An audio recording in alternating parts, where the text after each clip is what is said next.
Fais juste appeler les gens.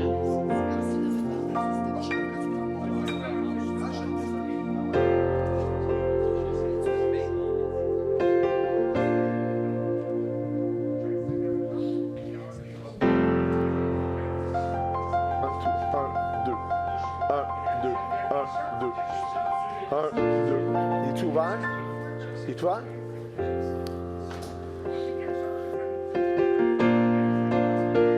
Bienvenue à tous au Centre chrétien de la Naudière. Ça va bien? Hey, on va se lever debout. Gloire à Dieu. Et on veut saluer ceux qui sont sur Zoom, ceux qui sont sur YouTube. On va pencher nos têtes. Oh Seigneur Jésus, merci pour ta présence ce matin. Merci que tu es là, Seigneur. Et Seigneur, nous sommes prêts, Seigneur, ce matin. Nous sommes préparés, Seigneur, préparer nos cœurs afin que nous puissions t'apporter nos louanges et notre adoration. Seigneur, comme tu dis, nos oreilles sont ouvertes, nos cœurs sont ouverts. Viens faire ton œuvre dans nos vies ce matin. Que nous soyons, Seigneur, de n'importe quelle génération dans notre Église, qu'on soit dans la jeunesse, Seigneur, qu'on soit au niveau de l'éducation chrétienne, que nous sommes au niveau des adultes. On t'ouvre nos cœurs ce matin. Viens, Seigneur, viens nous toucher, Seigneur, par ta parole, ton esprit. Viens nous parler ce matin. Je te remercie, Seigneur Jésus. Amen. Et je laisse au beau soin de mon épouse France, ma belle épouse France.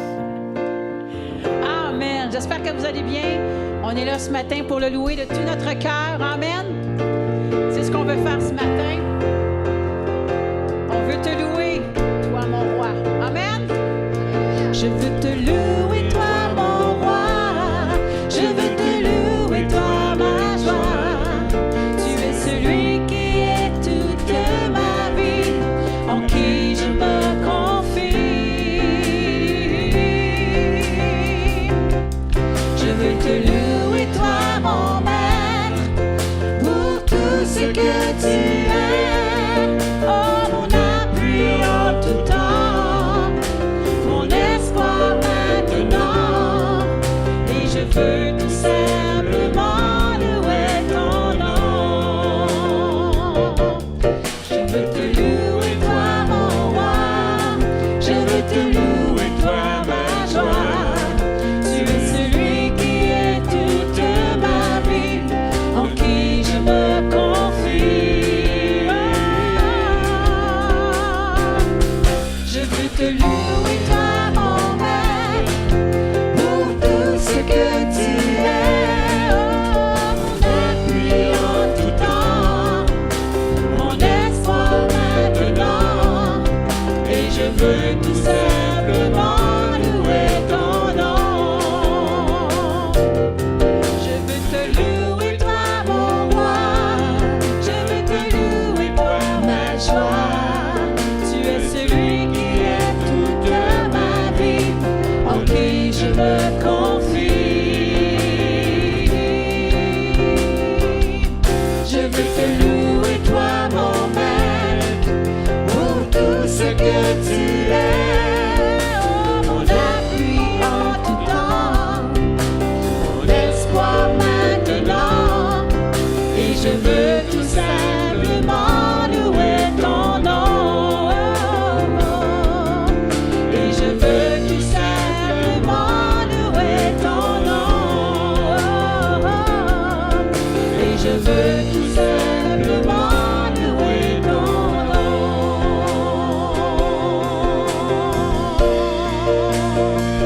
Oh, je veux te louer, Seigneur. Oh,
chancelant, tu tends les bras, tu les appelles de ta voix.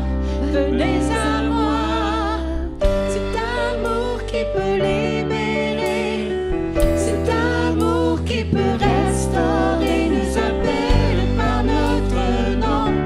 Tu nous appelles par notre nom, ce Dieu qui créa tout l'univers,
pour ça qu'il veut qu'on lui laisse nos fardeaux. Il dit, je te connais, je vais m'occuper de toi. Fais-moi confiance. Alléluia. Si le monde te reprend et ton or et ton argent, si la pauvreté vient accombrir ton cœur, souviens-toi que Dieu là-haut prend soin des petits oiseaux. Abandonne tes fardeaux à ton Sauveur. Laisse-les.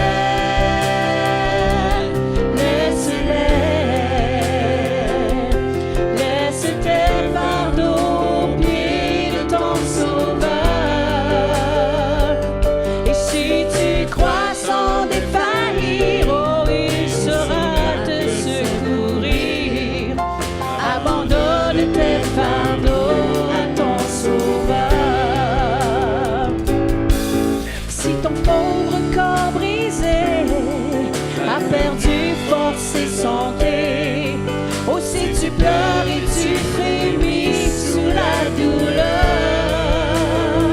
Oh, Jésus sait, il veut bénir. Oh, Jésus sauve, il veut guérir.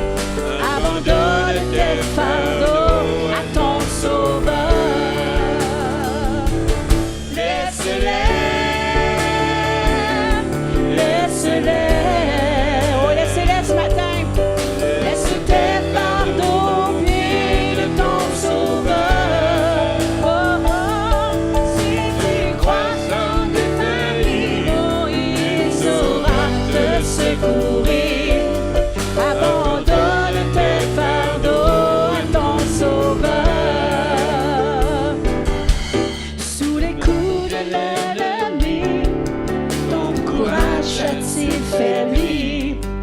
Et ta foi sombrée peut-être sous la peur.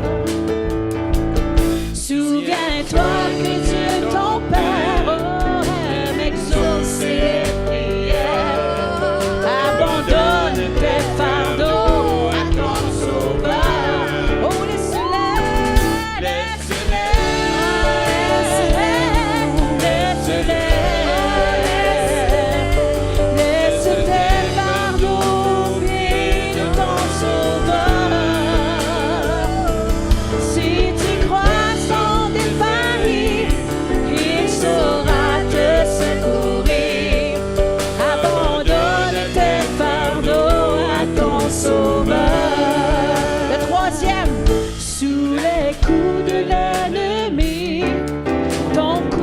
A-t-il faibli? Oh, et ta foi sombrée peut-être sous la peur.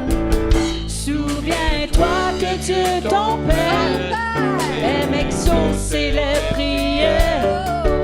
Abandonne, oh, tes fardeaux. Oh, laisse-les,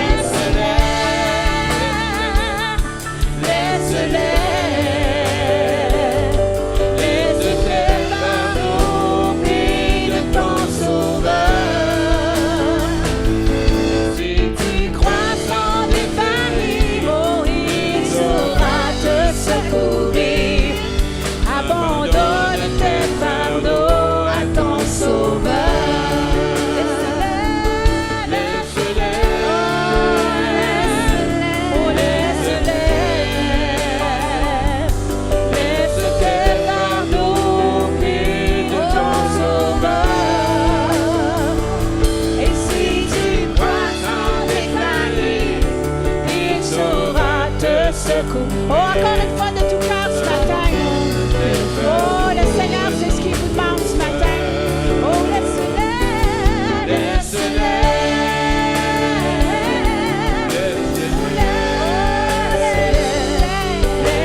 C'est plus facile à dire qu'à faire, mais le Seigneur, il sait ce qui est bon pour nous. Il sait ce qui est meilleur pour nous. Il s'agit juste de lui laisser entre ses mains, puis lui, il va nous soutenir, puis il va nous aider à passer au travers de ces épreuves, de ces temps les plus difficiles qu'on peut avoir. Il s'agit d'y faire confiance.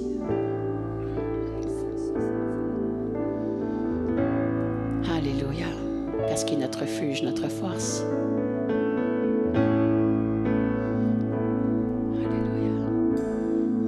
Jésus, mon sauveur, personne n'est comme toi.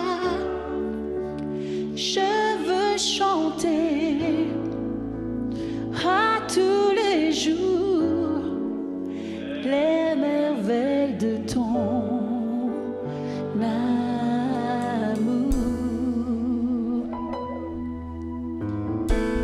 Mon refuge, ma force, tu es ma haute retraite de tout mon être. Ce que je suis ne cesse de t'adorer.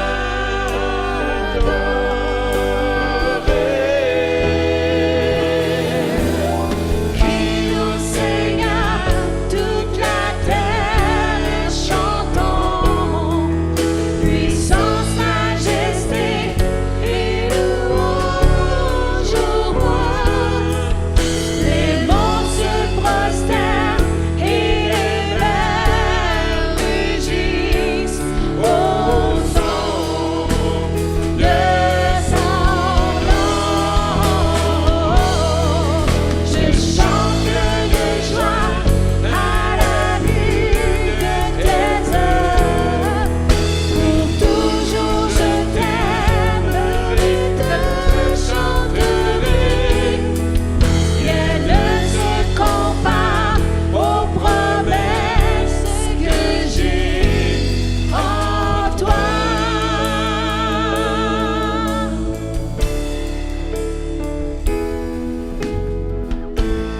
Mon Jésus, mon sauveur, personne n'est comme toi. Je veux chanter à tous les jours les merveilles de ton amour. Mon refuge, ma force, tu es ma haute retraite, que tout mon être, ce que je suis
Seigneur. Seigneur veut donner la paix au travers des moments difficiles qu'on peut passer. Alléluia, Seigneur Dieu Jésus. Merci, Seigneur Dieu. Alléluia, prenez sa paix. C'est comme un enfant dans les bras de son père, de sa mère. Il s'en remet à eux, il ne s'inquiète pas, il est en paix.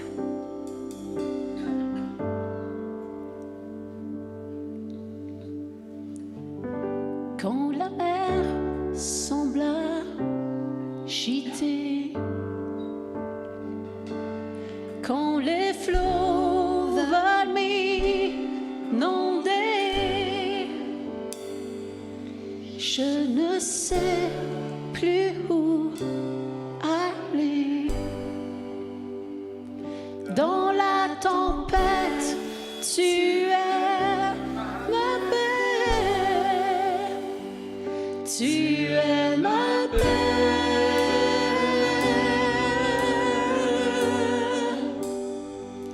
Tu es ma paix.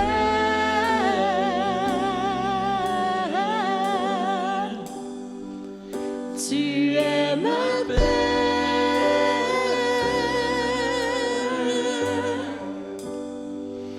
Tu es ma paix.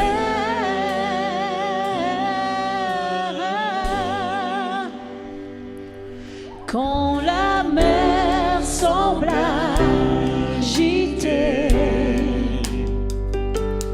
quand les flots veulent m'inonder, je ne sais plus où aller. Mais toi, Jésus, tu peux me guider. Tu es ma paix.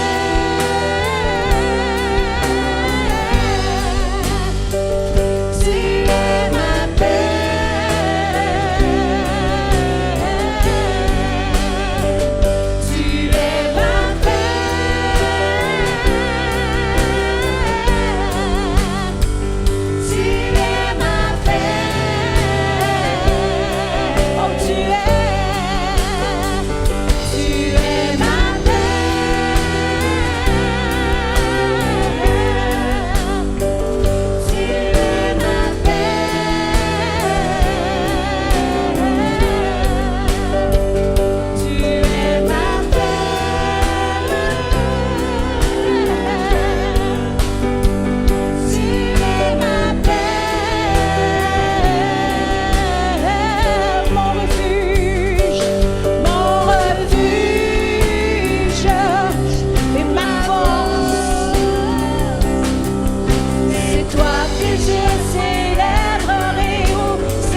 ce qu'ils vivent en ce moment, Seigneur Dieu.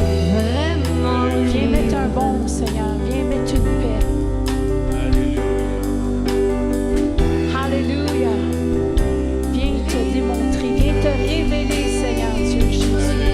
Dans ta paix, dans ta joie, dans ton amour, Seigneur Dieu. Tu viens rencontrer, Seigneur.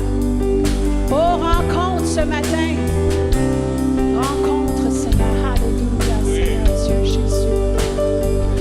Oh, qu'on te fasse confiance, Seigneur. Qu'on te fasse confiance, Seigneur. Alléluia. Oh, oh, oh, tu es ma paix. Tu es ma paix. Oh, tu es ma paix.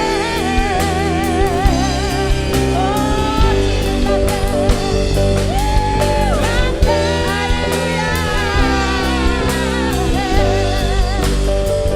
Tu es ma paix. Oh, disons-le encore une dernière fois ce matin. Alléluia. Ma paix, ma paix, ma paix, ma paix. Tu es ma paix.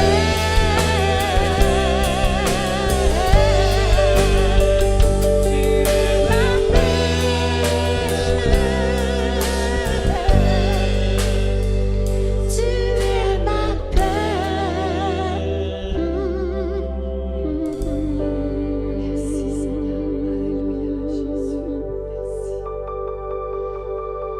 Alléluia. Merci Seigneur. Alléluia. Alléluia. Le Seigneur le dit, une paix qui surpasse toute intelligence. Gloire à toi, Seigneur. Alléluia. Peu importe ce qu'on peut vivre, passer au travers. Seigneur, il nous soulève. Il nous serre dans ses bras d'amour. Puis il nous dit, prends ma paix. Prends-la donc. Saisis-la. C'est sûr, c'est pas toujours évident quand on est dans le tourbillon qu'on est dedans. Mais c'est là ce qu'on apprend, ce qu'on lit. Il nous revient, passe de là, puis oups, il vient nous chercher là. Amen. Amen. Seigneur, merci Seigneur pour ta présence. Merci Seigneur parce qu'on peut être à toi, on peut s'accrocher à toi Seigneur dans ces moments-là. Prendre ta bouée de paix. Puis tu nous aides à rester hors de l'eau. Puis le soleil vient toujours après la tempête Seigneur. Tu es toujours avec nous. Amen. Amen. Amen. Amen. Alléluia. Amen. Amen. Merci Seigneur. Alléluia. On est bien dans sa présence. Amen. Merci Seigneur. Alléluia. Merci l'équipe.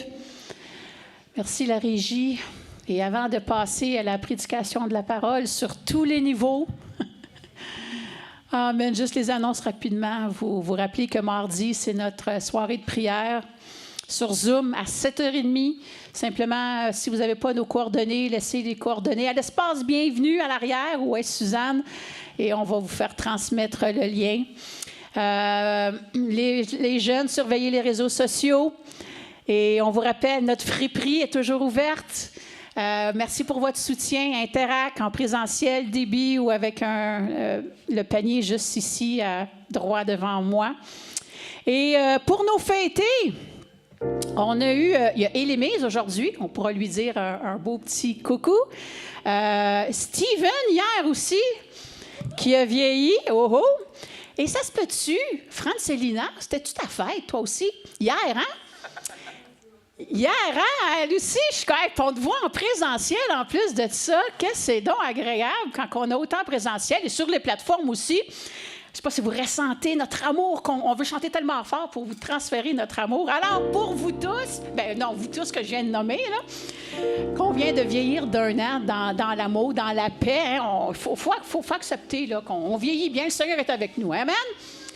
Alors, pour vous, Steven, Élémise, joie, et Justine aussi, qu'on veut pas avoir un petit coucou pour notre belle Justine. Joyeux anniversaire!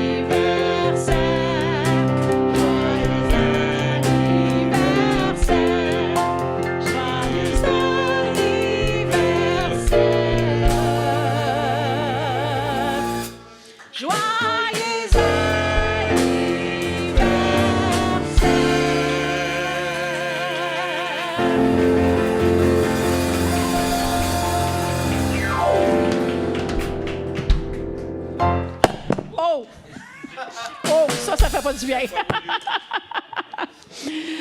Hey, les ados, en passant, les jeunes, ceux qui vont être là les vendredis, mais aujourd'hui, nos jeunes vont découvrir quelque chose de nouveau dans leur nouveau setup que nos jeunes... Très confortable, un nouveau lounge places to be, juste être ensemble. Alors, je vous invite à vous lever, aller découvrir ça en haut ensemble avec Suzy ce matin.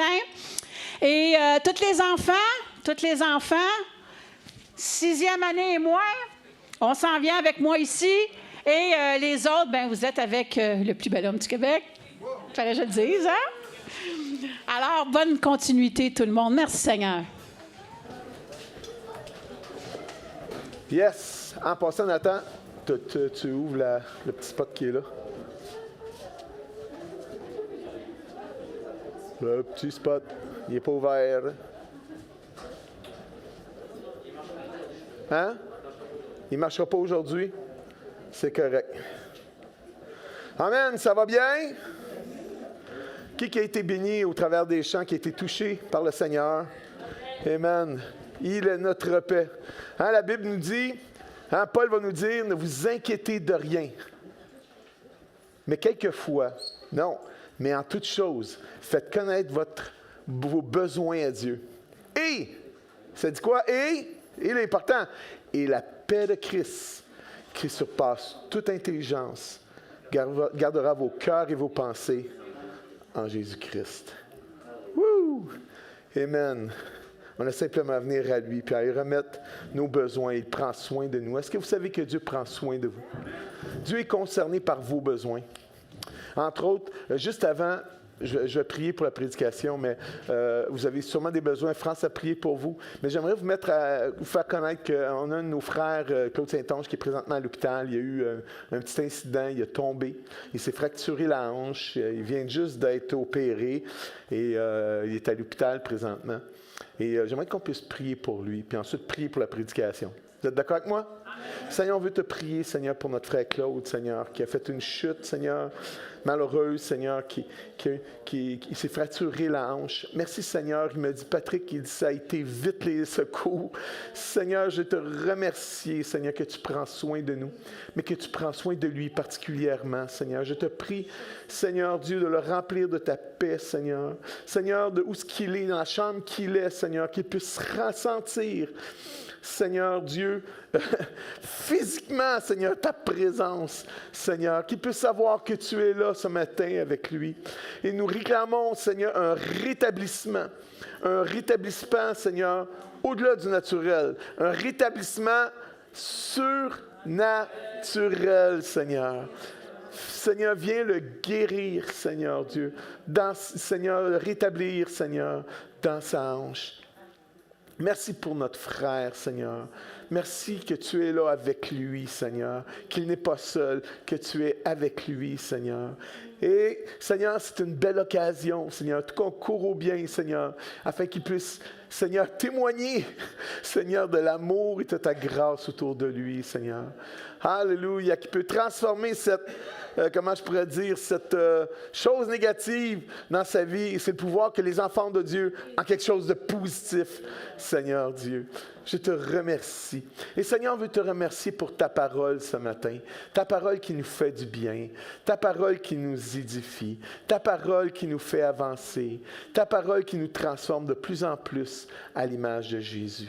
Alléluia. Ta parole est ton esprit. Merci pour ta parole, Seigneur. Seigneur, ce matin, nous sommes des amoureux de toi, mais aussi des amoureux de ta parole. Et Seigneur, on ouvre nos cœurs, on veut ouvrir nos cœurs, Seigneur. Et Seigneur, à l'action de ta parole, Seigneur Dieu. Alléluia. Merci, Jésus. Amen. Alléluia. Vous êtes prêts? Tournons ensemble dans Éphésiens chapitre 4, versets 1 et 2.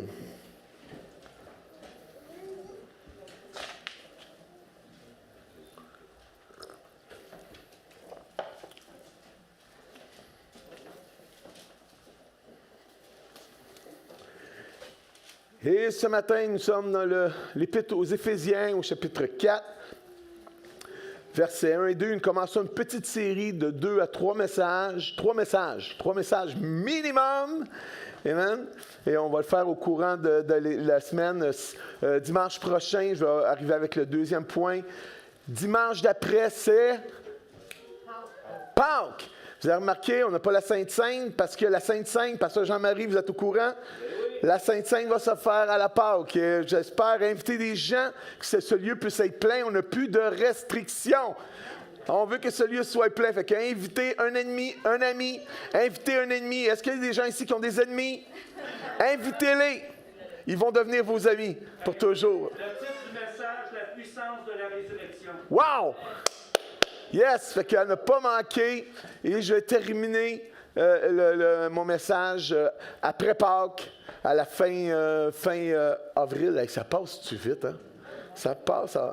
En tout cas, merci Seigneur. Donc, on est dans Éphésiens, chapitre 4, versets 1 et 2. Je regarde mon heure et c'est bien.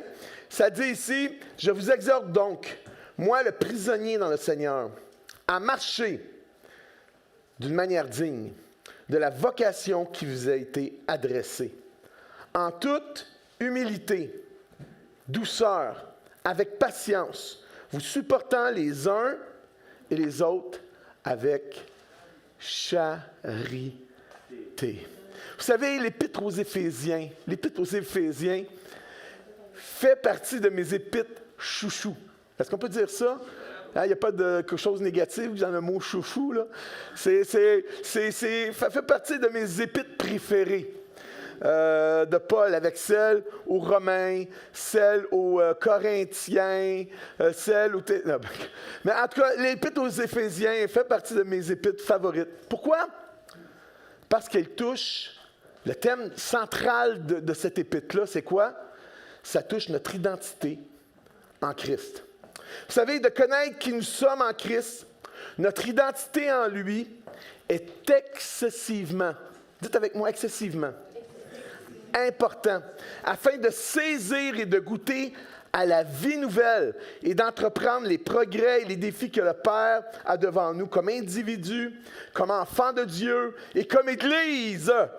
Hein, vous savez combien de chrétiens, combien de chrétiennes aujourd'hui ont de la difficulté à grandir, à s'épanouir en tant qu'enfants de Dieu? Il y en a beaucoup. Et la raison principale, selon moi, et vous allez être peut-être d'accord avec moi, est que plusieurs d'entre eux, aujourd'hui, sont en crise d'identité. Parce qu'ils ignorent qui ils sont vraiment en Jésus. Et c'est ce qui va amener Paul, justement, l'apôtre Paul, dans l'Épître aux Éphésiens, dans les 3 premiers chapitres surtout, à nous enseigner et découvrir toutes les bénédictions qui découlent de l'Évangile et qui sont nôtres par la foi en Jésus. Hein? Nous pouvons même sentir, lorsque Paul va écrire cela, on veut même sentir toute son excitation et sa reconnaissance au Père. Lorsqu'il dit, on peut regarder ensemble Éphésiens chapitre 1, versets 3 et 4. Je vous donne en quelque sorte le contexte qui nous mène au chapitre 4. Ici, il va dire, « Béni soit Dieu le Père ». Hein, au verset 4, « Béni soit 3 et 4, béni soit Dieu le Père de notre Seigneur Jésus-Christ, qui nous a bénis de toutes sortes de bénédictions spirituelles dans les lieux célestes en Christ. » Et il va continuer, il va dire, en lui, il nous faut ressentir là, toute l'excitation. Hein, vous avez sûrement connu quelqu'un qui est excité, qui a une bonne nouvelle à vous annoncer. Paul a une bonne nouvelle à annoncer à l'Église d'Éphèse, que les bénédictions en Christ sont nôtres. Amen. Hein, et Paul va continuer, il va commencer, il va dire, en lui. Hein? Dieu nous a élus avant la fondation du monde. Il va continuer. Vous savez, le terme « en lui » revient 26 fois dans cette épître-là, dont 11 fois juste dans le premier chapitre. Hein? Ce mot « en » est à la fois le plus petit mot et le plus grand mot de l'épître aux Éphésiens. En lui. Vous savez, il contient pour notre vie infiniment au-delà de ce que nous pouvons demander ou penser. Vous savez, par cette expression-là, en lui, Dieu le Père nous répète avec insistance que Jésus seul est la source et le canal de toute bénédiction. Non seulement dans les lieux célestes, certes, mais dans ce monde que nous vivons aujourd'hui, de transformation, il est la source de notre transformation. C'est en lui que se trouve la vie. C'est en lui que se trouve notre justification, notre adoption, notre héritage. C'est en lui. Nous sommes désormais enfants du Père et membres du corps qui est l'Église. C'est en lui. Dites avec moi, c'est en lui que nous avons cru et avons été scellés du Saint-Esprit. Et c'est en lui que toutes les promesses de l'Écriture sont oui et amen pour ceux qui croient. C'est par lui, c'est en lui que toute grâce et tout don parfait nous sont communiqués. Ce n'est qu'en lui. Est-ce que j'ai de l'excité? C'est Paul. Paul se sentait comme ça. C'est en lui, ce n'est qu'en lui que l'être humain retrouve, écoutez-moi bien, sa vraie dignité. Ce n'est qu'en lui que se trouve l'être humain retrouve sa vraie valeur. Ce n'est qu'en lui trouve son identité devant le Père et dans ce monde. Et à compter du chapitre 4, et là c'est là qu'on arrive, c'est rien que le contexte ça, ici. J'ai voulu faire ça assez rapidement. Et à compter du chapitre 4, Paul va changer de propos. Il va amener en quelque sorte le côté pratique à ce qu'il vient d'enseigner. Vous savez, avec l'apôtre Paul dans ses épîtres, il y a toujours un volet théologique puis un volet pratique. Remarquez dans toutes ces épîtres, tu as un côté théologique qui est très pratique dans nos vies, hein? Puis un côté pratique. Remarquez ça dans ces épîtres. Et bien que nous sommes désormais et pour toujours assis dans les lieux célestes en Christ. On peut lire ensemble Éphésiens chapitre 2, versets 4 et 7. C'est trop bon.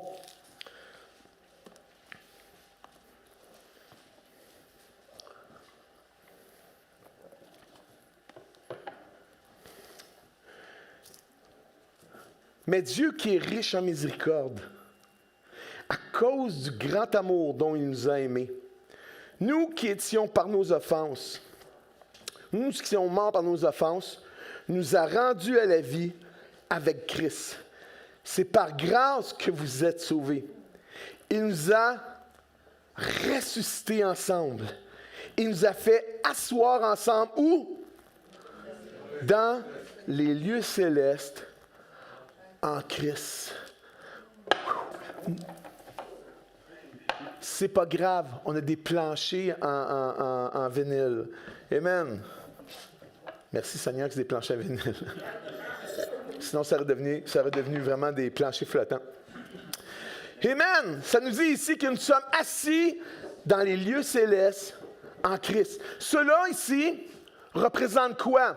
Cela représente notre position en Christ dans le ciel. Hein? C'est le volet en quelque sorte doctrinal qui part du chapitre 1 qui va jusqu'au chapitre 3. En lui, vous êtes des saints.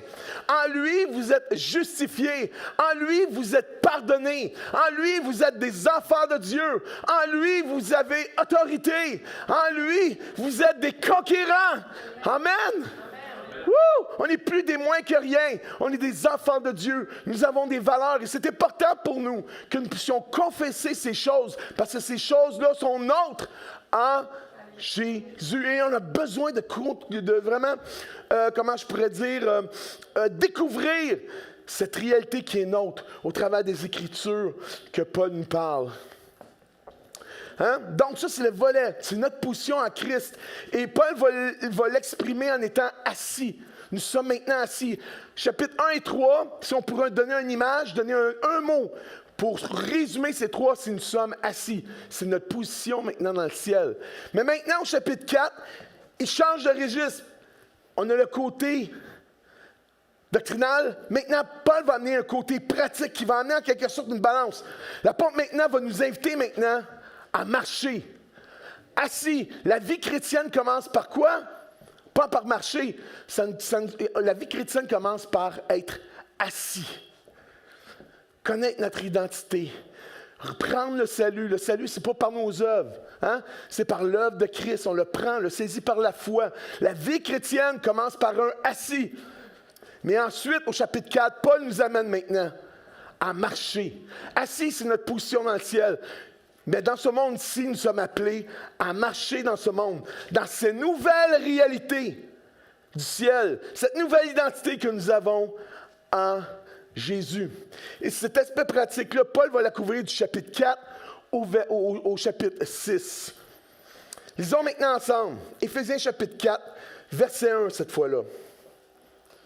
Oh! Il y a quelqu'un qui ne perdra pas sa récompense. Merci beaucoup, Jasmin. Tu sais que je t'aime, hein? Wow! On est en train de baptiser le plancher. Éphésiens chapitre 4, verset 1, qui dit « Je vous exhorte donc, moi le prisonnier dans le Seigneur, à marcher d'une manière digne de la vocation qui vous a été adressée. » Et des fois, on ne comprend pas trop ce qu'il veut dire. Ouais, on peut comprendre de marcher de manière digne. Marcher d'une manière digne. Puis c'est vraiment intéressant ici. Vraiment intéressant de voir que le mot grec pour digne, c'est axios. Dites avec moi, axios. Ce mot nous parle de quelque chose, en grec, là, si on veut le traduire, quelque chose qui a du poids. Et plus spécifiquement, qui a le poids d'une autre chose de même valeur. Cela évoque en quelque sorte de mettre au même niveau les branches d'une balance. Comprenez? Vous avez une balance, si quelque chose est trop lourd, ça fait ça, ça fait ça. Ce que ça implique, ce que ça veut nous dire, c'est de mettre au même niveau les deux branches d'une balance. Et en tenant compte de la définition du mot digne en langue grecque du Nouveau Testament, en tenant compte de cela, nous pourrions traduire ce passage de la façon suivante. Est-ce que vous êtes prêts? Écoutez bien. Je vous exhorte donc, moi le prisonnier dans le Seigneur, à marcher à poids égal, en conformité, en correspondance à cette nouvelle identité. Quand il parle avec la vocation qui vous a été adressée, Paul a parlé pendant 3 chapitres de tout ça. Nous avons été appelés, nous avons été élus. Hein? Nous avons une vocation. Ça, ce qu'il veut dire ici, en quelque sorte, il dit, je vous exhorte donc, moi, le prisonnier dans le Seigneur, on va appeler ça la version du petit Patrick, hein? À marcher à poids égal, en conformité, en correspondance avec cette nouvelle identité et position que vous avez maintenant en Jésus. Amen. Et c'est dans ce sens que Paul, dans le chapitre 4, c'est le côté pratique, va challenger les frères et sœurs de l'Église d'Éphèse dans ces termes. Éphésiens 4, OK? 17 à 25. On va juste lire ça. Je sais que je fais un gros chose, mais ça vous permet de mettre en contexte vraiment qu'est-ce qu'il veut nous dire ici. Est-ce que vous êtes perdus ce matin? Hein, vous me suivez? OK, ceux qui sont perdus, lèvent la main. Que ceux qui sont perdus, lèvent la main, lèvent. OK, on se parlera après. OK, merci beaucoup, Élémie. OK, 17, ça dit, voici donc ce que je dis, voici donc ce que je dis et ce que je déclare dans le Seigneur. Excusez-moi parce que je suis rendu à 58 ans, ma Bible est très petite. C'est que vous ne devrez plus marcher comme les païens qui marchaient selon la vanité de leurs pensées. Ils ont l'intelligence obscurcie. Ils sont étrangers à la vie de Dieu à cause de l'ignorance qui est en eux, à cause de l'endurcissement de leur cœur. Ayant perdu tout sentiment, ils se sont livrés à la dissolution pour commettre toute espèce d'impureté, jointe à la cupidité. Mais vous, dites avec moi, mais vous, mais nous, ce n'est pas ainsi que vous avez appris Christ. Hein, parce que notre vie se trouve quoi? En lui. Notre identité se trouve? La vérité se trouve? OK, le mot vérité, Jésus dit, je suis vérité et la vie. Je suis le chemin, la vérité et la vie. Donc, mais vous, ce n'est pas ainsi que vous avez appris, du moins vous l'avez entendu ici, conformément à la vérité qui est En Jésus, c'est en lui que vous avez été instruits à vous dépouiller. Vous dépouiller de quoi? À égard à votre vie passée, du vieil homme qui se corrompt par les convoitises trompeuses, à être renouvelé dans l'esprit de votre intelligence et à revêtir l'homme et la femme nouvelle, créés selon Dieu, dans une justice et une sainteté que produit la vérité. C'est pourquoi renoncez au mensonge et que chacun de vous parle à son vérité à son prochain, etc., etc. Ce matin, il devrait exister un équilibre entre ce que nous sommes en Jésus et notre conduite ici-bas sur la terre. Notre vie doit être conséquente avec ce que maintenant nous sommes en Christ. Avant, nous étions aussi, maintenant, nous sommes une nouvelle créature. Les choses anciennes sont...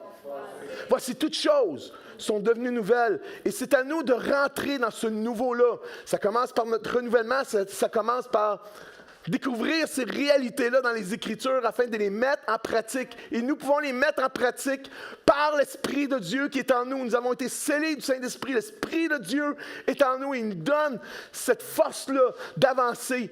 Et il nous transmet vraiment l'ADN du Fils afin que nous puissions, comment je pourrais dire, manifester son amour, sa grâce, sa paix au travers de nos actions. Donc, il devrait y avoir un équilibre entre ce que nous sommes en Jésus et notre conduite ici-bas sur la terre. Hein? En chapitre 1, les chrétiens sont des saints et des fidèles. C'est notre position. Mais sur cette terre, on est appelé à marcher d'une manière fidèle et sainte. Wouh! Chapitre 1 et 3, les chrétiens sont bénis de toute bénédiction spirituelle. Quelqu'un peut dire Amen? Amen. Mais ils doivent vivre dans la reconnaissance, la foi et dans l'esprit de générosité. Nous avons été enrichis par Dieu. Nous sommes appelés à enrichir les autres. Par notre témoignage, par notre vie, par nos actions. Hein, voyez-vous la balance ce matin? Hein, les chrétiens sont des élus de Dieu. Ils doivent vivre dans la confiance et l'assurance de l'amour de Dieu. Et transmettre ce merveilleux salut en Christ.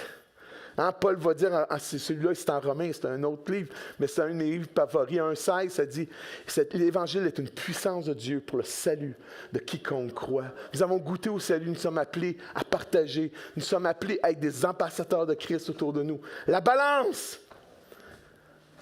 Les chrétiens ont Dieu pour Père.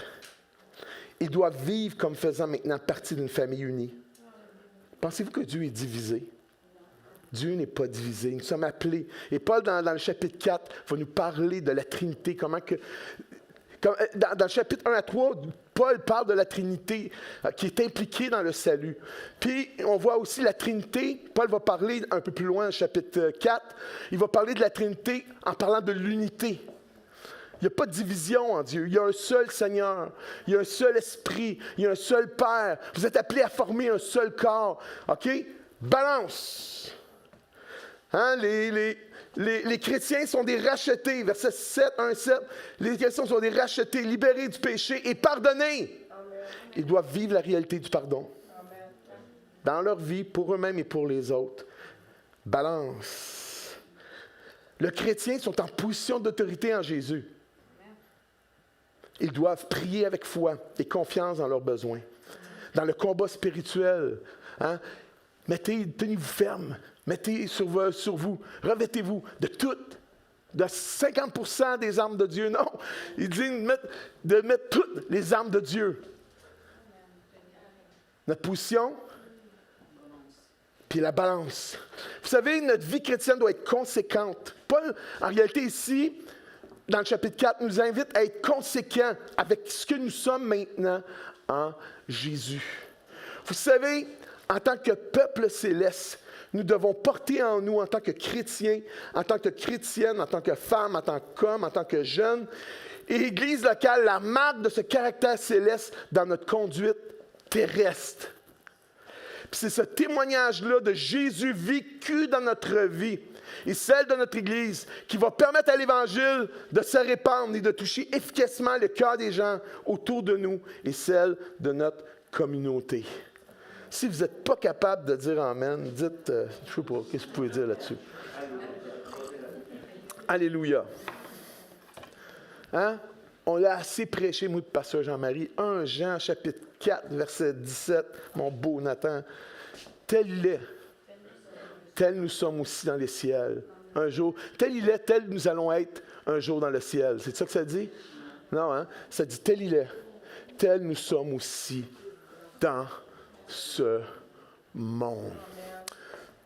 Wow, c'est vraiment une curve que je viens de faire, mais c'est assez rapide comme curve pour me faire comprendre un peu le contexte d'où est-ce que Paul veut nous amener dans le chapitre 4. Hein? Et ça nous dit ici, et nous allons voir ce matin, et c'est le but de cette petite série, on n'étudie pas le livre aux Éphésiens, je fais juste focusser sur 3 choses ici ce matin. Et nous allons voir ce matin que marcher d'une manière digne d'un enfant de roi fait appel premièrement, et c'est ça que Paul va nous dire ici, à nos attitudes et à notre caractère. Tout commence là. Si nous voulons vivre cette transformation-là, si nous voulons vivre cette vie nouvelle-là, si nous voulons vivre les plans et la volonté de Dieu, si nous voulons être guéris, transformés, restaurés, nous devons mettre ces 3 attitudes-là dans notre vie. Et c'est lesquelles que je parle? Éphésiens chapitre 4, verset 1. OK? Paul va dire à marcher d'une manière digne. Hein, ça dit, je vous exhorte donc, moi, le prisonnier dans le Seigneur, à marcher d'une manière digne. On va reprendre la version du petit Patrick. Avant, c'était le gros, mais là, c'est petit. Hein? En conformité. Hein? À marcher d'une manière en conformité à cette nouvelle identité et position que vous avez maintenant en Jésus. En toute humilité, douceur, avec patience, vous supportant les uns les autres avec amour. Ces 3 ingrédients, humilité, douceur, patience. Donc, ce n'est pas des affaires qu'on prêche souvent. Hein? On prêche d'autres choses habituellement. C'est bien. Mais humilité, douceur, patience. Et surtout dans les temps où nous vivons aujourd'hui, on a vraiment besoin d'entendre ce sermon. Je crois que c'est un message qui va être actuel ce matin. Hein? 3 sujets dont nous n'entendons pas souvent parler, hein? Qui sont en quelque sorte qui dérivent de l'amour. Hein? Ça fait partie du fruit de l'esprit, ça ici. La douceur, l'humilité, la patience. Hein? C'est tout ce que Jésus est. Jésus est doux et humble de cœur. Hein? Jésus est patient. Fait que nous sommes appelés à manifester ces choses-là. Donc, c'est notre attitude. Hein? Quelqu'un a déjà dit, nos attitudes, ce sont nos attitudes plus que nos aptitudes qui déterminent notre altitude. Avez-vous déjà lu ça? Hein? Ce sont nos attitudes plus que nos aptitudes. Hein? On peut avoir toutes des dons, puis toutes des affaires, toutes des capacités.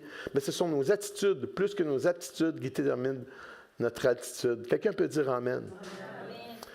Hein? Qui veut une vie chrétienne pleine de l'altitude? Alléluia! Alléluia! On ne veut pas être en bas, on veut être en haut. Et c'est pourquoi ce matin et les prochains dimanches, comme j'ai dit, nous allons nous arrêter sur ces 3 clés, 3 qualités, 3 attitudes qui vont nous permettre de marcher d'une manière digne du Seigneur et qui fera en sorte que nous allons être en mesure d'entrer de plein pied dans cette nouvelle identité, dans cette nouvelle vie si enrichissante que le Père a pour nous en Jésus. Quelqu'un peut dire Amen. Amen. Donc, marcher d'une manière digne. Quelle est la première clé pour marcher d'une manière digne? Vous ne savez pas? Oui, je vous exhorte donc, moi, le prisonnier Seigneur, à marcher d'une manière digne en toute humilité. Vous savez, l'humilité, vous allez convenir avec moi que ce n'est pas le sujet de prédication, d'enseignement le plus couru de nos jours. Hey, est-ce que vous avez déjà entendu dire quelqu'un, avez-vous déjà entendu quelqu'un vous dire, hey, à matin, on va entendre un prédicateur qui va nous parler sur un sujet excitant et captivant de l'humilité. Oh, j'ai hâte! Avez-vous déjà entendu quelqu'un dire ça? Hein? un chrétien aussi excité que cela? Pas souvent. Hein, disons qu'aujourd'hui, les sujets à la mode dans le monde chrétien, hein, dans l'Église chrétienne, bon, à la découverte de mes dons et mon ministère. Mais c'est au travers de l'humilité, en passant, qu'on découvre nos dons et nos ministères. Lorsqu'on se soumet à la volonté de Dieu dans notre vie. Mais en tout cas, je ne vais pas aller plus loin, on va retourner. Mais dans les églises chrétiennes, c'est à la découverte de mes dons et de mon ministère. Ah, les 5 clés de la prospérité. Hein, les 10 clés pour la croissance d'une église locale. Hein? La fin des temps. C'est super bon. Tous ces sujets-là, je ne vais pas me moquer parce que c'est des sujets excessivement importants. Le retour du Seigneur est important. Mais je veux vous faire comprendre ici que tous ces sujets sont bons en soi. Et c'est essentiel à notre marche, à notre compréhension de la vie chrétienne, de notre destinée en Jésus. Mais l'humilité reste souvent le dernier sujet de nos conversations. Hein, c'est un sujet qu'on aborde bien souvent et trop souvent dans un contexte négatif. Hey, fais attention à l'orgueil, là. Tu sais, quand on parle de l'humilité, c'est tout le temps péjoratif. Ah, fais attention, tu vas tomber dans l'orgueil. Ah, vante-toi pas, là. Ah, sois humble, là. Enfle-toi surtout pas la tête. Hein, souvent, lorsqu'on parle de l'humilité, on en parle d'une manière plutôt négative. Il y a un côté péjoratif, négatif à l'humilité. Êtes-vous d'accord pour dire avec moi que nous avons souvent une perception plus négative et non motivante de l'humilité? Et pourtant, et dites avec moi, et pourtant, dans un texte biblique que nous retrouvons, en Proverbe 22:4, il est écrit ceci. Ah, vous êtes bon. Merci, c'est bon ça. Écoutez ça. Ça va vous jeter à terre ce matin. Ce sermon va vous jeter à terre. Va vous rendre plus humble. Le fruit de l'humilité. Le fruit de l'humilité, c'est quoi? De la crainte de l'Éternel. C'est la richesse, la gloire, la vie. Qui veut la gloire? Qui veut la vie? Qui veut la richesse? La croissance? Wouh! Qui veut tout ça? C'est le fruit de quoi? C'est le fruit de l'humilité. Le fruit de l'humilité. Puis il est intéressant de voir dans ce passage le lien direct qu'il y a entre l'humilité et la crainte de l'Éternel. Vous savez, le fondement de la vraie humilité se trouve dans notre respect et obéissance envers Dieu. Amen? À sa volonté dans notre vie. Donc, vous pouvez voir qu'il y a un lien direct entre l'humilité et le fait d'hériter la richesse, la gloire et la vie. Disons que ce n'est pas vraiment le lien, l'équation que la plupart des gens font de l'humilité. Pour nous, la plupart des gens, humilité égale pauvreté. Est-ce que vous êtes d'accord avec moi? Hein? L'équation que la plupart des gens font de l'humilité, là, c'est humilité égale pauvreté. Humilité égale être dans l'ombre. Humilité égale manque d'ambition. Humilité égale négation de soi-même, humiliation, résignation, faiblesse. Hein? C'est souvent le calcul qu'on fait de l'humilité. Et c'était aussi l'équation, la pensée qui était véhiculée dans la culture ambiante du temps des premiers chrétiens de Paul dans tout l'Empire romain. Vous savez, cette culture-là était une culture de conquérants qui faisait l'éloge de la connaissance, de la force et de la réussite, un peu comme la nôtre aujourd'hui. Preuve que les civilisations peuvent évoluer technologiquement parlant, mais pas le cœur et la pensée de l'être humain déchu. Hein? L'humilité dans la culture romaine grecque était même considérée comme un vice. L'humilité était considérée comme un vice. C'était un obstacle. L'humilité, c'était un défaut qui conduisait les gens à la servitude, à l'esclavage, et qui n'était bon que pour les esclaves et les faibles. Ça, je vous ai demandé où est-ce qu'il a pris ça. Dans le nouveau commentaire biblique du chercheur. J'ai fait mes recherches. Nous voyons donc ici que l'équation était la même pour eux que pour nous. Hein? Humilité esclave. Humilité égale loser. Est-ce que c'est motivant, ça? Hein? Disons que c'est pas très motivant. Hein? Hein? C'était l'équation qu'ils se faisaient, eux autres, de l'humilité. Et c'est l'équation que nous faisons aussi de l'humilité. Mais qu'en est-il de vous? Quelle importance a pour vous l'humilité? Est-ce que vous êtes vraiment attiré à est-ce que vous aspirez vraiment à l'humilité? Jésus était humble de cœur et nous sommes appelés à être comme lui. Mais qu'est-ce que ça veut dire au juste? Écoutez bien encore le passage que j'ai lu. Proverbe 22:4. Le fruit de l'humilité. Laissez-vous imprégner de ça. De la crainte de l'Éternel. Il y a un lien. Hein? C'est la richesse, la gloire et la vie.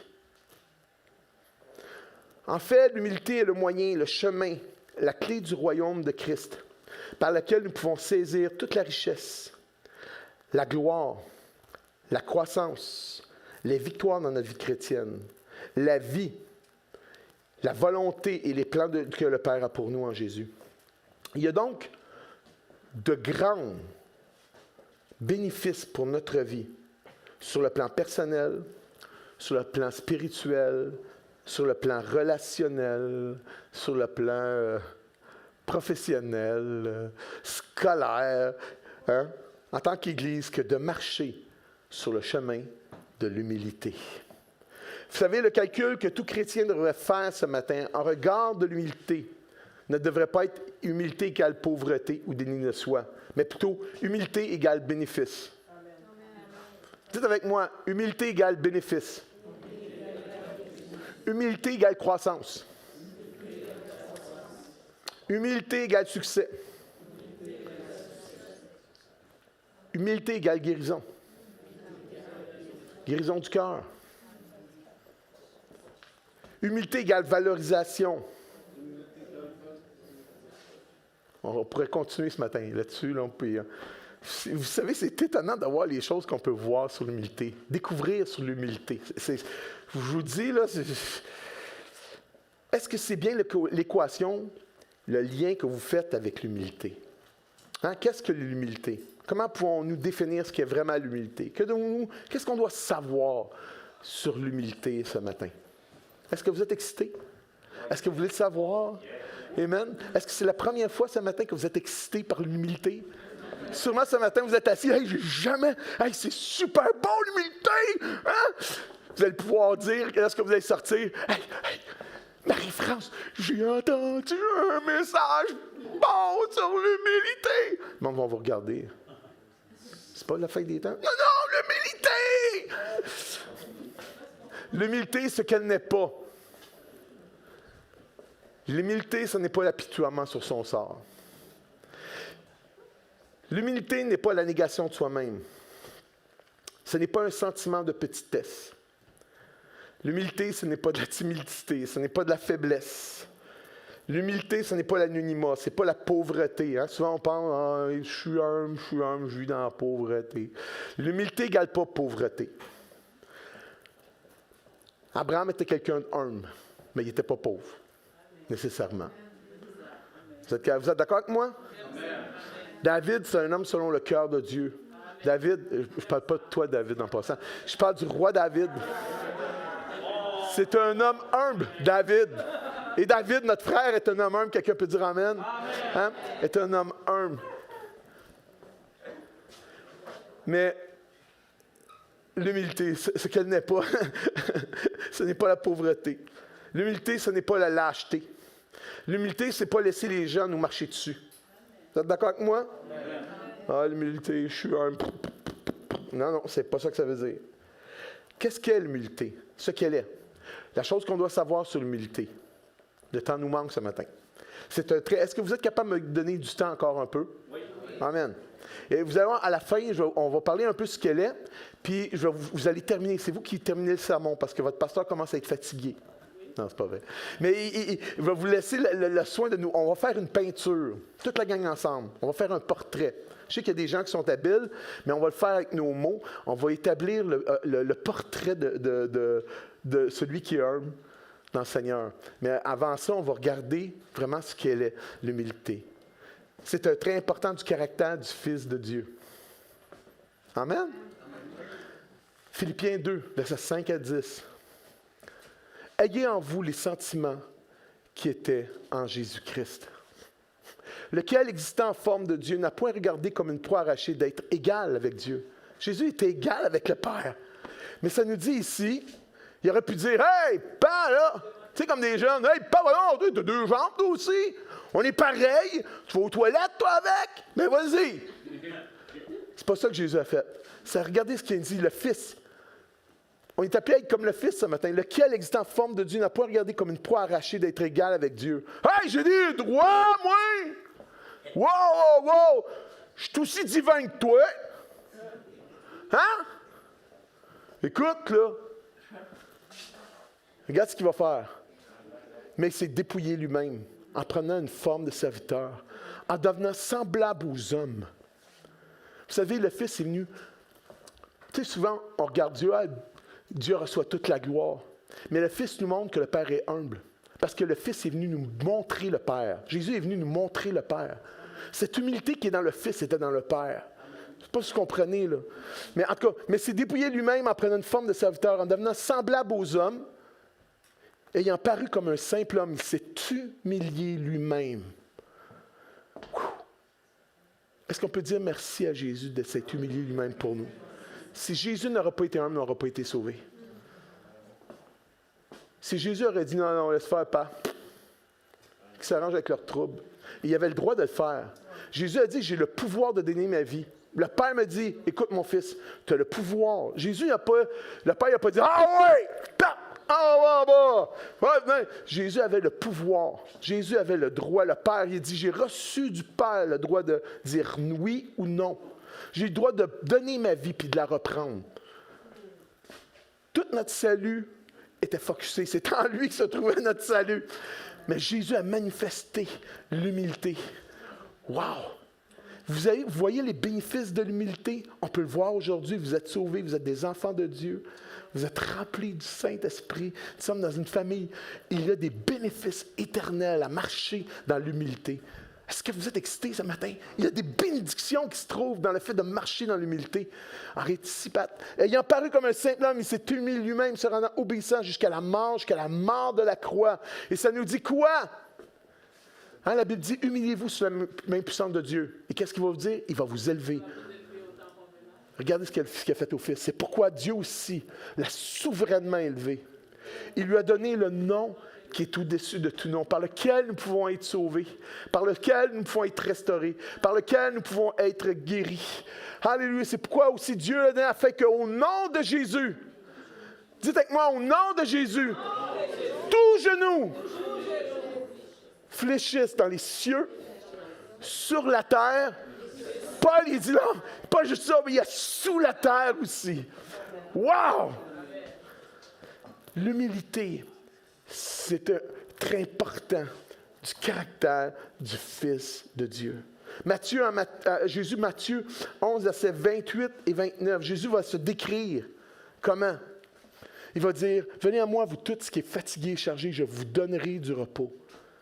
Prenez-moi sur moi et prenez mon joug sur vous et recevez mes ondes, car je suis doux et humble de cœur. » Jésus était capable de dire, l'humilité, c'est pas de dire, oh, je ne dirai pas ce que je suis.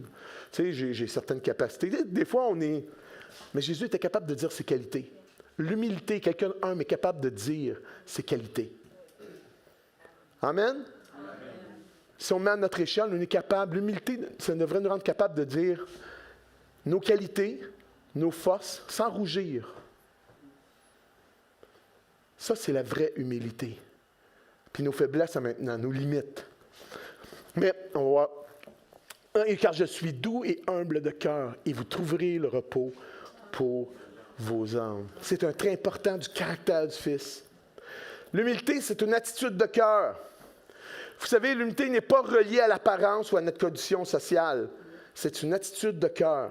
De sorte que vous pouvez être humble et pauvre, ou humble et riche, ou humble et inconnu, ou humble célèbre. L'inverse, c'est super. Vous pouvez être orgueilleux et pauvre, orgueilleux et riche, orgueilleux et inconnu, puis orgueilleux célèbre. En souvent, on est riche, les riches. Non, non. Ça ne veut pas dire que quelqu'un est riche qui est orgueilleux. Job était la Bible nous dit qu'il était un homme le plus riche de l'Orient. Job était quelqu'un de humble. Ça ne veut rien dire. Parce que l'humilité, c'est une attitude de cœur. Amen? Oui, on avance, puis le temps aussi avance. L'humilité est un élément important de la foi qui sauve. Car pour être sauvé, je dois reconnaître mon état de pécheur et que j'ai besoin du seul sauveur, Jésus.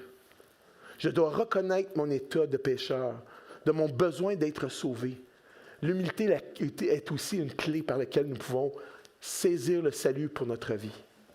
Hein? Jésus va dire en Matthieu 5, 3, « Heureux ceux qui se reconnaissent spirituellement pauvres, car le royaume des cieux est à eux. » Et ce matin, si vous n'avez jamais confessé Jésus, ce matin, vous savez que vous êtes pécheur, que vous n'avez jamais reçu Jésus comme votre Sauveur et Seigneur, je vais vous donner l'opportunité à la fin de pouvoir remettre votre vie à Jésus, d'expérimenter ce merveilleux salut et les bénéfices qui en découlent.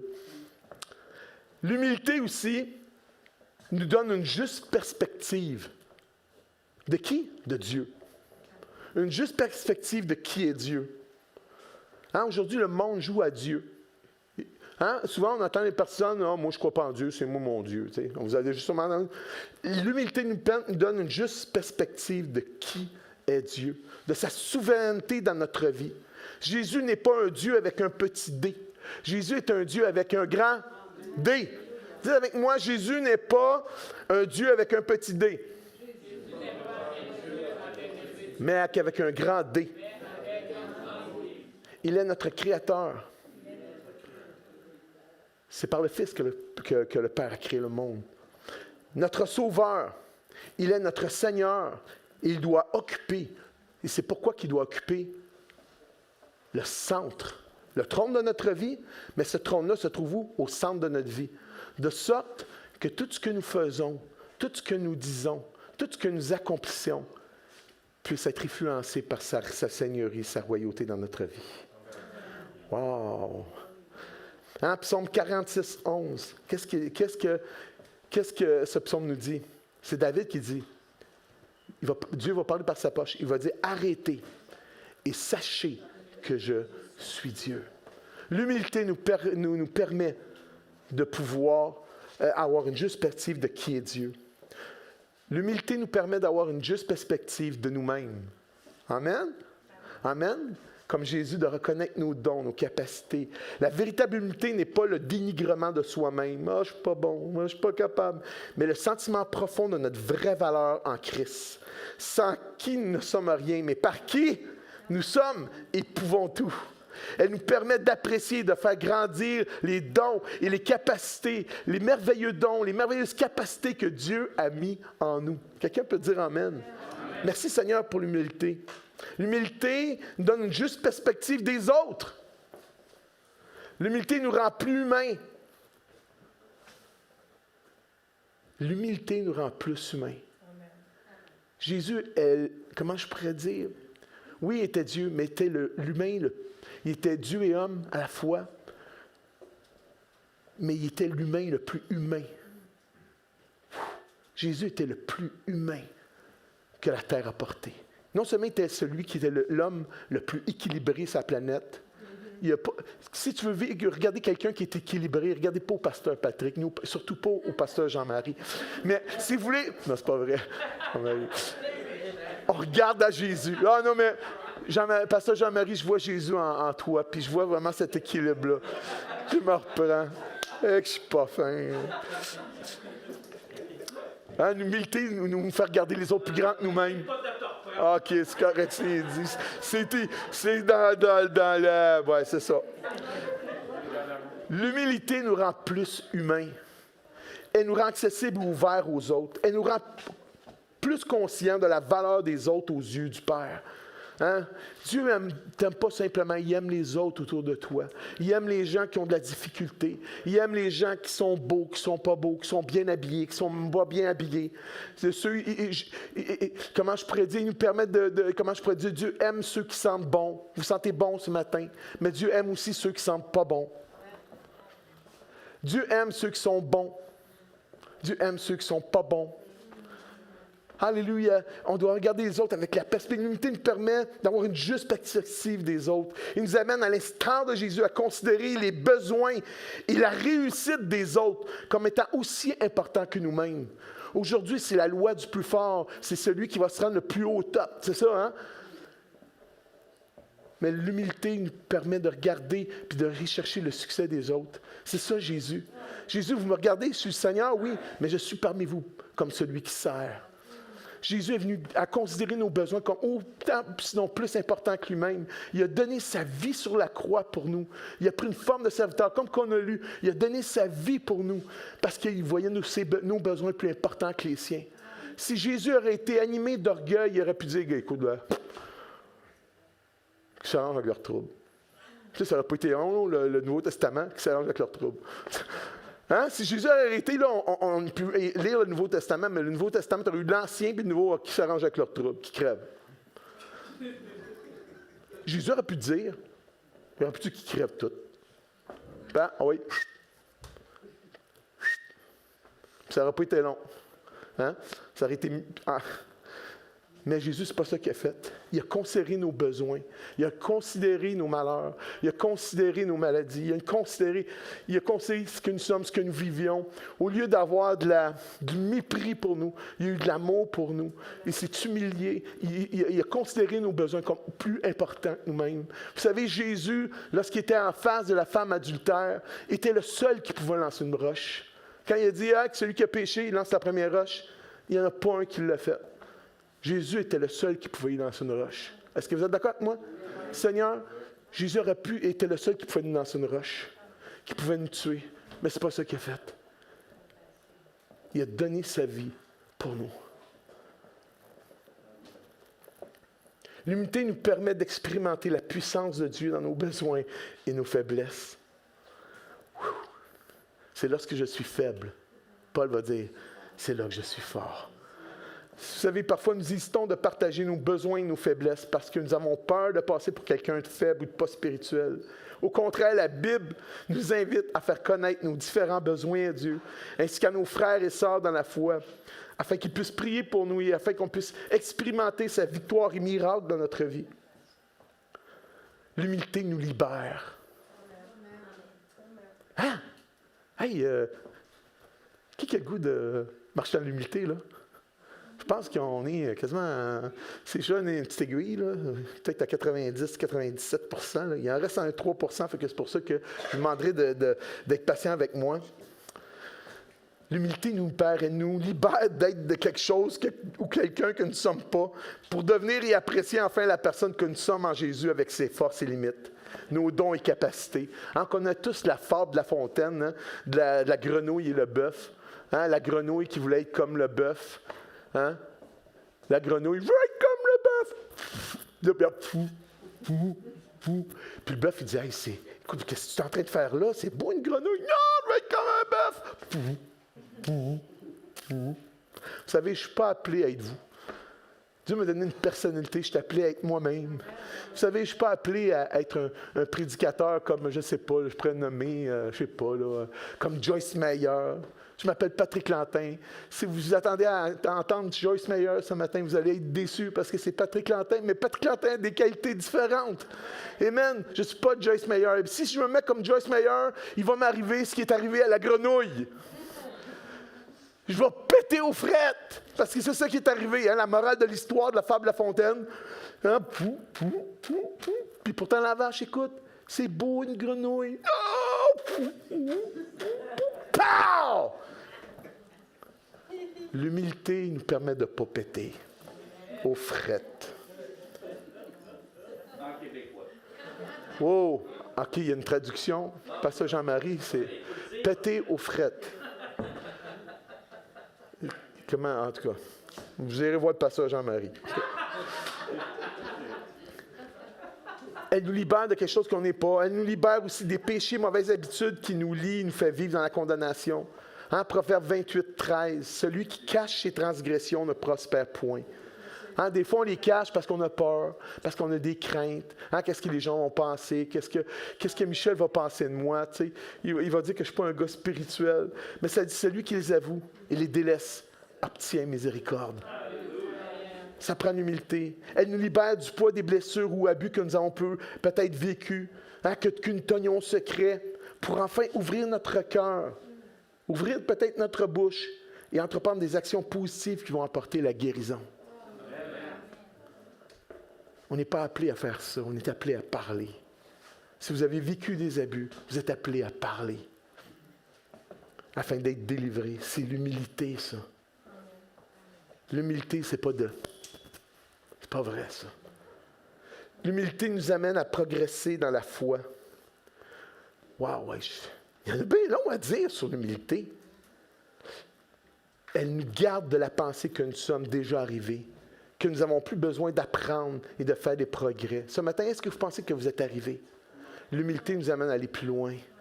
Hein? Elle nous maintient dans la mentalité du disciple et fera en sorte que nous allons continuer d'apprendre et de progresser dans notre marche dans le Seigneur pour être de plus en plus à son image et d'être vraiment des lumières qui brillent là où nous sommes. Wow! L'humilité nous amène, ok, je vais juste les mentionner, nous amène comme Christ à servir les autres au sein de notre Église locale. L'humilité est une des clés importantes d'un solide leadership et de croissance et de l'unité. Vous savez, c'est une qualité recherchée dans le monde du travail, l'humilité. Je ne sais pas si vous le savez. Dans le monde sportif. Et c'est l'ingrédient essentiel à la réussite d'une équipe, d'une Église comme la nôtre. Vous savez, les entraîneurs recherchent beaucoup cette qualité-là, cette attitude-là d'humilité parmi les joueurs pour fonctionner en unité. Cette attitude-là est importante afin que nous puissions vivre ces victoires-là. Il n'y a pas de croissance, il n'y a pas d'unité, il n'y a pas de victoire d'équipe sans humilité. Elle est la faculté qui nous permet de reconnaître que nous nous améliorons au contact des autres. Hein? Pas chez nous tout seul dans la maison, mais en contact des autres. On grandit mieux ensemble et on gagne en équipe. Que le CCL, que le centre chrétien, que les membres du centre chrétien dans nos diocèses disent un bon amen. L'humilité est une force. Oh my! L'humilité est une force. Joyce Meyer dit qu'elle est une force maîtrisée. Elle dit qu'elle est le mélange dans le fruit de l'esprit entre la maîtrise de soi et la bienveillance. Ça, c'est Joyce Meyer qui va dire ça. C'est pas facile de marcher dans l'humilité, Alexandre de Christ. Ça prend du courage, ça prend une force de caractère pour marcher dans l'humilité. Ce que Jésus a fait, ça prenait une force de caractère. Marcher dans l'humilité, c'est pas pour les faibles. Je ne sais pas si vous comprenez, je ne sais pas pour mépris des faibles. Ça demande une force de caractère. Contrairement à ce qu'on peut penser, en marche une mue, c'est un faible. Non, ça prend une force de caractère. Wow! Elle transforme ces paroles-là, que ma volonté soit faite en que ta volonté soit faite. Amen? Amen. Elle nous permet de vivre les plans et la volonté de Dieu dans notre vie qui vont amener la guérison, la transformation. Hein? Lorsqu'on marche dans l'humilité, ça ouvre l'action de l'Esprit de Dieu en nous. Lorsqu'on ouvre notre cœur à ce que la Bible dit, non, ma volonté, mais la tienne, on ouvre la porte. Lorsqu'on dit ça, ça ouvre la porte à l'action de l'Esprit pour vivre des guérisons, pour vivre des miracles. Jésus a ouvert son cœur à l'humilité. C'est pour ça que nous avons été sauvés. Lorsqu'on ouvre notre cœur, ça nous permet de comment je pourrais dire, de faire le bien, de faire, comment je pourrais dire, d'apporter le bien aux autres. Ouvrir notre cœur à l'humilité, à la volonté de Dieu dans notre vie, apporte la guérison, la transformation. Mais ça nous permet d'être aussi transformés en l'image, davantage en l'image de Jésus. Nous permet de connaître sa volonté dans notre vie. Lorsqu'on marche dans l'humilité, ça nous permet, lorsqu'on se soumet au plan de Dieu dans notre vie, qu'on manifeste l'humilité, nous font découvrir nos dons et nos capacités, comme j'ai dit tout à l'heure. En d'autres mots, l'humilité est le chemin de la gloire et de la réussite. C'est mon dernier mot. Hein? Proverbe 18:2. Avant la ruine, le cœur de l'homme s'élève, mais l'humilité précède la gloire. Maintenant, c'est à vous. Est-ce qu'on peut se donner? C'est pour ça que j'ai dit, je vais finir vers moins quart. Comme ça, les autres vont dire, ils ont le goût de parler. Okay. Je vais vous donner un bon 10 minutes ce matin. On va terminer avec ça. Marie-France, je vais juste pianoter un peu. On va faire ça avec un petit mood de piano. Qu'est-ce que vous en dites? Maintenant, c'est à votre tour. Que direz-vous si on dresserait le portrait de la personne humble selon Jésus? À quoi ressemblerait-elle? Et j'aimerais ça que vous compléteriez ma phrase. Un mot seulement, OK? Je ne vais pas avoir nécessairement un discours. Les gens humbles. Les gens humbles. Je vais commencer par la première, puis vous allez compléter ma phrase. Les gens humbles considèrent les autres aussi importants qu'eux-mêmes. Hein, je peux vous lire Philippiens, chapitre 2, verset 3-4. Ne faites rien par esprit de parti ou par vaine gloire, mais que l'humilité vous fasse regarder les autres comme étant au-dessus de vous-même. Que chacun de vous, au lieu de considérer ses propres intérêts, considère aussi ceux des autres. OK? Les gens humbles considèrent les autres comme importants eux-mêmes. Les gens humbles. Vous complétez ma phrase. Donnez-moi le portrait des gens humbles. Les gens humbles sont quoi? Obéissants. Serviteurs. Les gens humbles sont patients. Charitables. Hey, vous êtes bon. OK, les gens humbles sont tolérants. OK, un à la fois. Compatissants. Ils sont patients. Les gens humbles sont serviables. Les gens humbles sont vrais. Considère les besoins des plus petits. Hein? Jacques nous parle de cela. Hein? Lorsqu'on voit quelqu'un rentrer avec bien des bijoux, puis on regarde le petit, on le met de côté, on est appelé à considérer le plus petit comme le plus important, le plus grand. Les gens humbles, quoi? Êtes-vous sûr de ça, vous? Vous êtes sûr? Sûr et certain, les gens humbles pardonnent. Les gens humbles voient les besoins. Les gens humbles aiment Jésus, aiment parler de Jésus. Les gens humbles veulent connaître Jésus. Les gens humbles sont généreux, charitables. Hey, j'aurais juste vous laisser parler. Les gens humbles sont honnêtes. Bruno, les gens humbles sont doux. Les gens humbles, Nancy. Ah oui, t'es capable.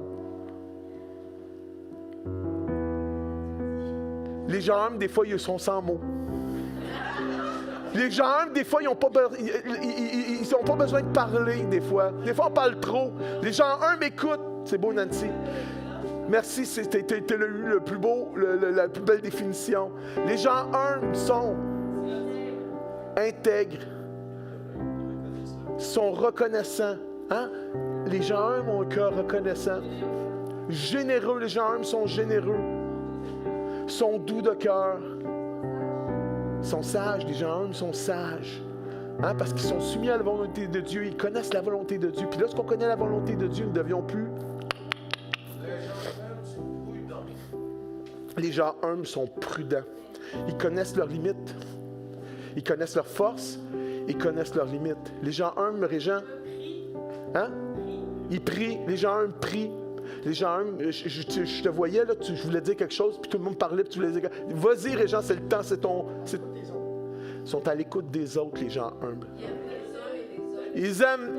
Ah, c'est Pasteur Jean-Marie qui a dit l'autre fois, hein? Ils aiment les uns et les autres. Pasteur Jean-Marie, je vous aime. Se soumet. Il ne juge pas les autres. Ce matin, je sens l'Esprit de Dieu dans ce que vous dites. Ce matin, le corps se manifeste, parle. Oui. Les gens humbles possèdent la gentillesse. Oui. Ils sont contents de la réussite des autres. Oh! Wow! Les gens humbles ne sont pas jaloux, ils sont contents. Ils veulent même pas être contents de la réussite des autres, ils veulent contribuer. C'est ça que Jésus a fait pour nous. Il a contribué à notre réussite. Jésus ne devait rien, mais il a contribué à notre réussite. La Bible dit que En Christ, on a été assis à la droite du Père. En lui, nous avons été, Dieu nous a pris, nous a élevés, nous a assis à la droite. Il a contribué à notre réussite. Puis il contribue encore aujourd'hui à notre réussite. Puis il va contribuer encore à notre réussite du centre chrétien de la Naudière. Un dernier, Michel, je savais que tu voulais dire quelque chose. Je sais que tu voulais, les gens humbles sont. Oui, c'est toi. Les gens humbles sont Michel. Les gens humbles, ça peut être nous ce matin. Et je pense que c'est une merci Michel, ça finit bien comme ça. Les gens humbles, ça peut être nous autres. Ce matin, qui veut manifester l'humilité? Amen. Est-ce que vous êtes plus encouragés à être humbles cette semaine? Que le Saint-Esprit puisse nous aider à le faire.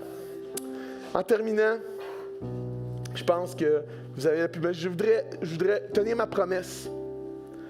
Et j'aimerais donner la chance à ceux et celles, l'opportunité à ceux et celles qui n'ont jamais mis leur foi en Jésus de le faire. À le reconnaître comme Sauveur, Seigneur. À se reconnaître, ce matin, tu te reconnais comme pécheur. Tu veux le salut. Tu veux goûter à la paix que Jésus donne, qu'on a chanté tout à l'heure. Fais simplement cette prière avec moi. C'est tout simple que ça. Jésus, je te demande pardon pour mes fautes et mes péchés. Merci d'avoir donné ta vie pour moi. D'avoir pris ma place sur la croix. Je veux te recevoir aujourd'hui comme mon Sauveur et Seigneur. Merci pour ta grâce, ton amour en ma faveur et de me donner la chance de vivre un nouveau départ dans la vie. Si vous avez fait cette prière, dites un beau Amen parce que Jésus va agir dans votre vie à partir de ce jour. Au nom de Jésus. Amen. Marie-France.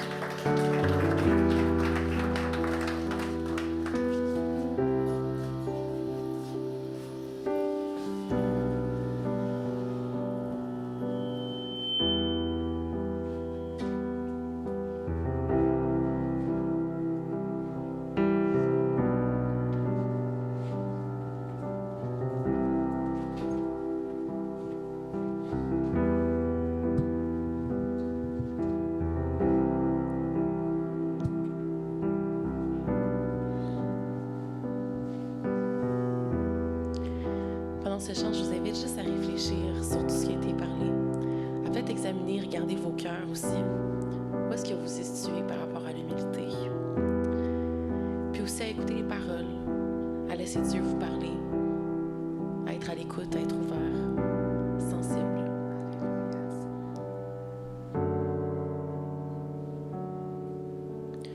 Me voici ébloui devant ta face,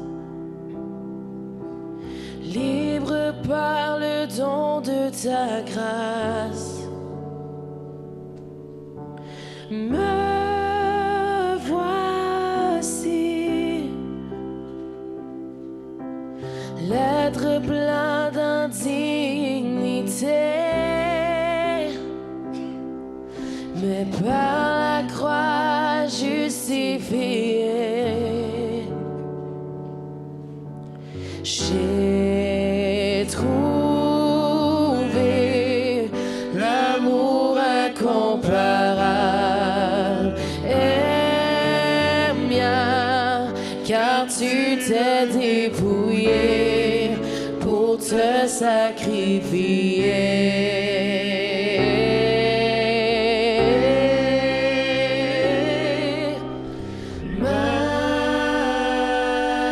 Majesté,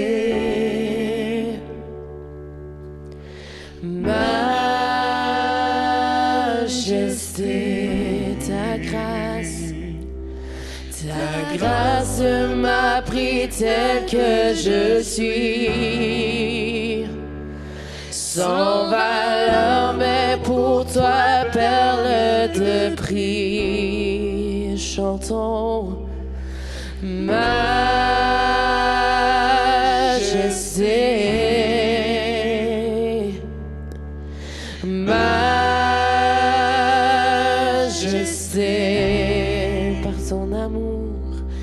par ton amour, je suis transformé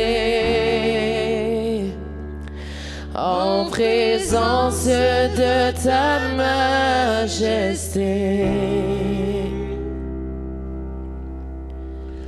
Me voici ébloui devant ton amour. J'accorde le pardon en retour. Me voici, tu désires me combler, m'embraser de ta sainteté. J'ai trouvé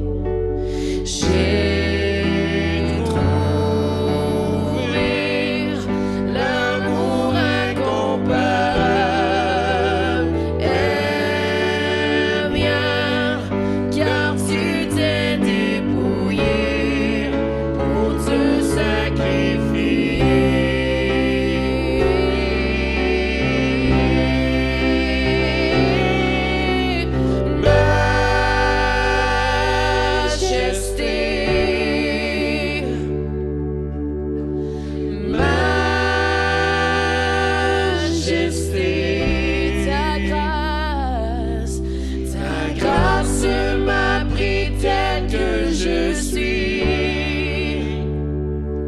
Sans valeur, mais pour toi, perle de prix.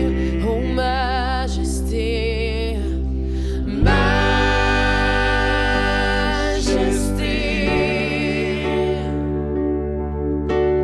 majesté.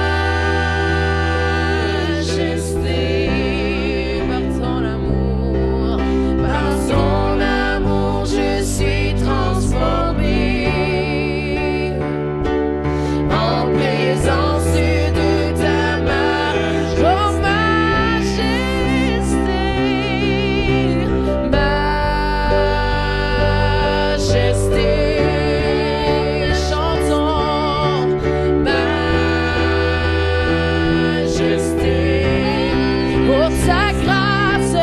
Ta grâce m'a pris tel que je suis, sans valeur, mais pour toi, perle de prix. Oh majesté, majesté, oh par ton amour, majesté, majesté.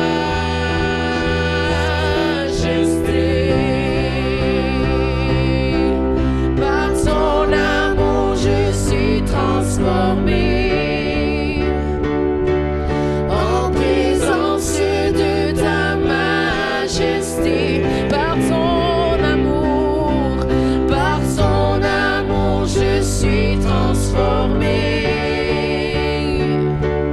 en présence de ta majesté. Par ton amour, je suis transformé en présence de ta majesté. Majesté, majesté,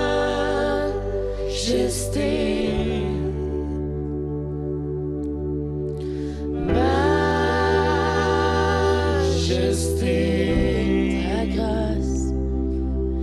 Ta grâce m'a pris tel que je suis, sans valeur, mais pour toi, perle de prix.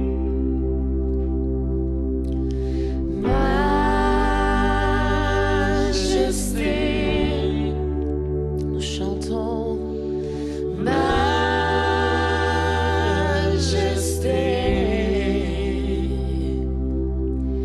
Par ton amour, je suis transformé en présence de ta majesté. Par ton amour, je suis transformé en présence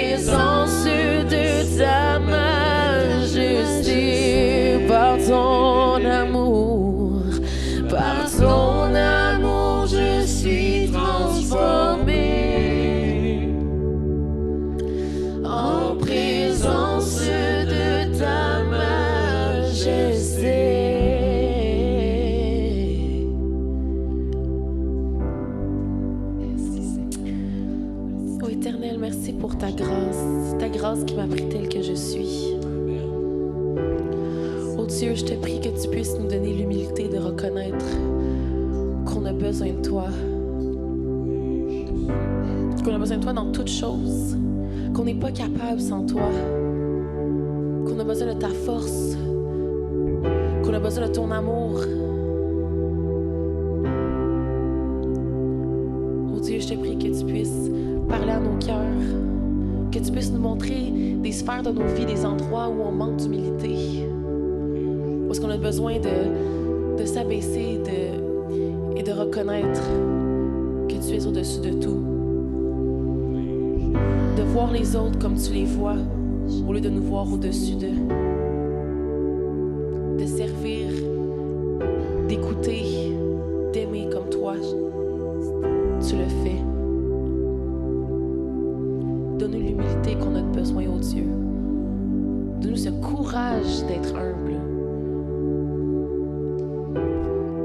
Merci, ô Dieu, pour ce message qui puisse continuer de prendre place dans nos cœurs et que ça puisse encore travailler en nos têtes, dans nos pensées au courant de cette semaine. Que tu puisses nous en révéler encore plus par ton Saint-Esprit.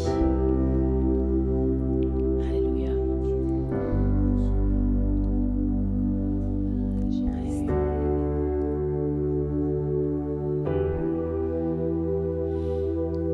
Alléluia. Merci parce que par ton amour, nous sommes transformés.